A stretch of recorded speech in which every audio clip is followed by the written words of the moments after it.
ভালো নেই আমার প্রিয় মাতৃভূমি। তারপরে একটি রান্নার ভিডিও আপনাদের লগে শেয়ার করছি। রান্নাটি ছিল আজকে আমার ভিন্ন রকম। এক ফিলিপিনিরা বলল আমাকে করলা দিয়ে মুরগি দিয়ে স্যুপ রান্না করে দেওয়ার জন্য। কখনো আমি রান্না করি নাই। তো যাই হোক চেষ্টা করলাম তাদের জন্য রান্না করার। তারা আবার আমাকে বলেছে যে এইভাবে রান্না করলে খুব ভালো হবে। তো আমি তারপর তেল দিয়ে দিলাম, কথা মতো একটি পেঁয়াজ দিয়ে দিলাম। আর আমাদের বাংলাদেশের এই দুর্দিনে আমরা 1,50,00,000 প্রবাসী খুবই ক্ষতিগ্রস্ত। আজকে আমাদের একটাই দাবি, সকল প্রবাসীদেরকে দেশ থেকে বিচ্ছিন্ন রাখা হয়েছে ইন্টারনেট বন্ধ করে। এটা আমরা তীব্র নিন্দা জানাচ্ছি, প্রতিবাদ জানাচ্ছি। তারপরে একটা আদা দিয়ে দিলাম। ওরা কিন্তু আদা পেস্ট পছন্দ করে না, এরকম কাটা কুচি কুচি আদা পছন্দ করে, যারা এটা নাকি তেলের সঙ্গে ভাজলে সুন্দর গ্রান আসে, এই জন্য তাদের একটা ফেভারিট হলো এই আদাগুলা কুচি করে দেওয়া। তো যাই হোক, তারপরে একটা রসুন আর আদাগুলা কুচি করে সুন্দর করে ভাইজা নিতে হবে। আর আপনারা সবাই আমার দেশের জন্য দোয়া করেন। আসলে আমার ভিডিও দেখা ইম্পর্টেন্ট নয়, আপনারা প্রত্যেকে যার যার জন্য দেশের জন্য দোয়া করেন। আল্লাহ আমার দেশের জন্য যা কল্যাণ হয় তাই যেন হয়। ভালো ভালো ভিডিওতে দেখি যখন কিছু আমাদের প্রবাসী ভাইয়েরা খারাপ মন্তব্য করে, তখন খুব কষ্ট লাগে। আসলে আমরা কোনো রাজনীতি করি না, রাজনীতির সঙ্গে যুক্তও না। যে কোনো দলই আসুক না কেন, আমরা কিন্তু কর্ম করেই খাবো, ঠিক না? তো যাই হোক, পেঁয়াজটাকে আমি ভাইজা নিতেছি। দেখেন পেঁয়াজটা কিন্তু ভাজা হয়ে গেছে। এখন মুরগিগুলা দিয়ে দিতেছি। ছোটো ছোটো করে মুরগিগুলা কেটে নিলাম। মহান আল্লাহ তাআলা আমাদের প্রতি রহম করুন, আমার দেশের প্রতি রহম করুন। সবাই আমরা দোয়া করি। আমাদের প্রবাসীরা এছাড়া আর কিছু করার নাই। আর যারা আরব দেশে আছেন, দয়া করে নিজেদের ক্ষতি করিয়েন না। কারণ অন্যায়ের প্রতিবাদ নিজের দেশে করা যায়, সোশ্যাল মিডিয়াতে করা যায়। আপনি চাইলে এখানে মিছিল মিটিং করতে পারবেন না, এটা রাষ্ট্রীয়ভাবে নিষিদ্ধ আছে। তো যারা যারা ভিডিওটা দেখছেন, আপনাদেরকে ভিডিও শেয়ার করতে বলবো না, কারণ আমার মতন আপনারও মন খারাপ। আর আসলে আমি আমার পেজের কোয়ালিটিটা ঠিক রাখতে গিয়ে আমি দু একটা ভিডিও এখন দিতে হচ্ছে। যেহেতু এটা আমার রান্নাঘর, আমি একাধিক অন্য ভিডিও দিলে আমার পেজটা ডাউন হয়ে যাচ্ছে। আসলে আমি এখান থেকে যে ইনকাম করে খাবো এরকম চিন্তা করে আমি পেজ খুলি নাই, আর এরকম কোনো দিন চিন্তাও করি নাই। তারপরেও যদি কিছু একটা আসে, যতটুকু পারি সেটা দিয়ে ভালো কিছু করার চেষ্টা আছে।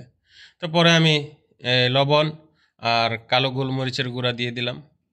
এবার একটু লাইরা সাইরা সুন্দর করে কষায় নিতে হবে অল্প একটু সময়। আসলে আমি রান্নাটা রানলাম, আর মনে মনে ভাবলাম যে আসলে খাবারটা কিন্তু খুবই সুস্বাদু। আপনারা দেখবেন সম্পূর্ণ ভিডিওটা দেখলে। তো আমি কিছু টমেটো কুচি করে দিলাম, 2-3টা টমেটোটা দেওয়ার ফলে স্যুপটা অনেক স্বাদ হবে, আর একটা কালার, সুন্দর কালার হবে। তো যাই হোক, টমেটোটি দিয়ে দিছি, লাইরে দেবো।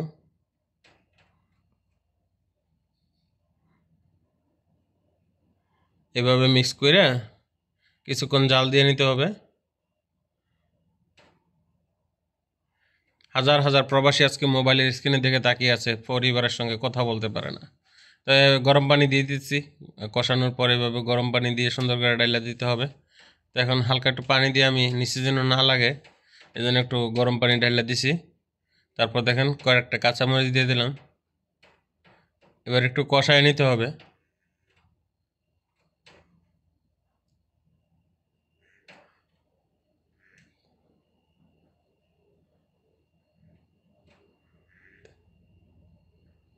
তো বেশি সময় এভাবে লাগে না, অল্প সময়ের ভিতরে রান্নাটা হয়ে গেছে, কারণ এখানে কোনো মশলা বা ইত্যাদি কোনো কিছু অতিরিক্ত দিতে হয় নাই।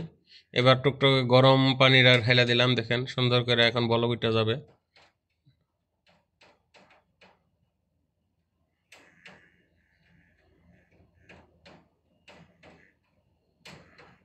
তো এটা হয়তো আমাদের দেশের মানুষ পছন্দ করবে না, কারণ হয়তো খেয়ে অভ্যস্ত নাই।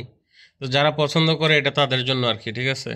অনেকেই চায় যে আনকমন কিছু খাবার খেতে, যে ভিন্ন রকম স্বাদ গ্রহণ করতে, তাদের জন্য হয়তো এটা হতে পারে। আমি খেয়েছি, ভালো লাগছে।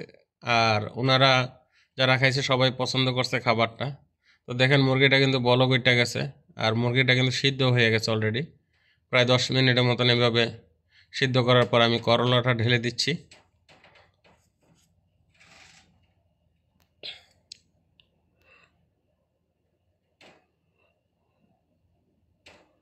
আমাদের একটাই দাবি, কোটা যদি থাকতে হয় তাহলে 1,50,00,000 প্রবাসীর জন্য কোটা থাকবে, আর না হলে বাংলাদেশ থেকে কোটা উঠিয়ে নিতে হবে।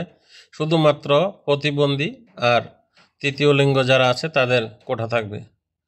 অন্য কোনো কোঠা বাংলাদেশে প্রয়োজন আছে বলে আমাদের মনে হয় না।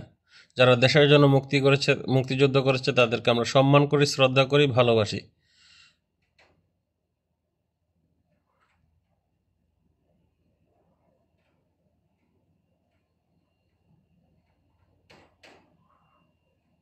তো এখন বেশিক্ষণ জাল দেওয়া যাবে না, অল্প একটু জাল দিয়ে, ঠিক আছে, এখন 2 মিনিট, সর্বোচ্চ 2 মিনিট জাল দেওয়া যাবে, তারপরে কিন্তু রান্না শেষ। কারণ এরা বেশি সিদ্ধ পছন্দ করে না করলা।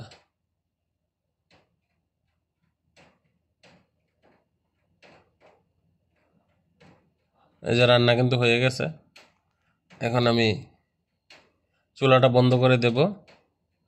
আর এটা কোনো ঢাকনার প্রয়োজন নাই, কালারটা সুন্দর আছে দেখেন, একবারে অস্থির একটা স্বাদ।